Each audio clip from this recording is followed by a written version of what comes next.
So, north-south choke. So, usually I'll start here in side control.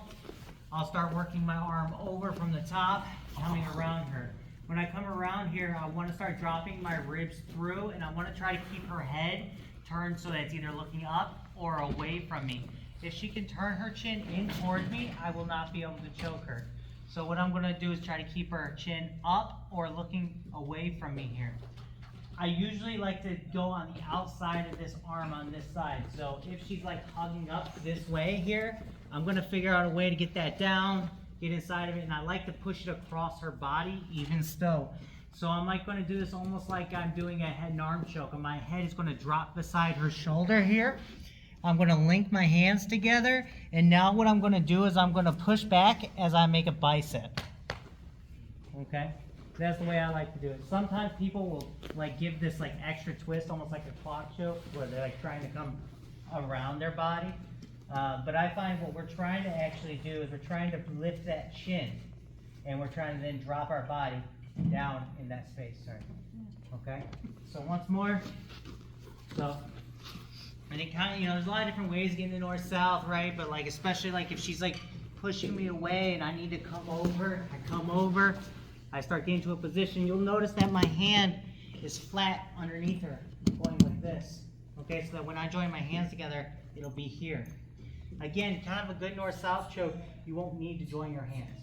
Sometimes you'll see people, if you've watched an instruction online, they'll turn their wrist up and you get like the sharp going across the neck as well. And that's okay to do, you'll get a little neck cranky, okay?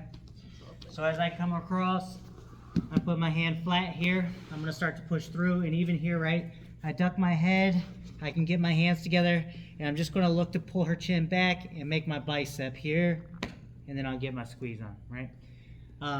One thing, right, if she's getting her chin into us right here, and you're just squeezing, right, it's going to be uncomfortable for them, and they may tap because it might be painful, but you won't choke them. So if they're good at managing their own pain, then you probably will not get the tap here. And so you'll have to figure out a way to then adjust their chin back and then find your choke.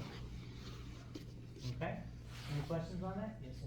So you basically, the way you had her head, were you getting the pressure down between her right shoulder and her neck on that side, your arm on the other? Yeah, so as I'm here, right, essentially like my lat is pushing against this side. Now it's not a carotid or blood choke really, right? It's the way my bicep is, it's coming down into her neck, right? So when I squeeze this down here, I'm going to, and I come back, now my bicep is pushing down into her, right? Does that make sense? Yeah, and you want to get your left elbow as flush against her neck as you can, generally? I just really want like a good wrap on this, right? And I almost like my armpit is there, right? And so like if I do this, right, and what I'm doing is I'm just, right, she should be able to feel that, right? And like here is almost like choke, right? If I just kind of hold it, right? Okay, so yeah, that's what you want to do. Any other questions?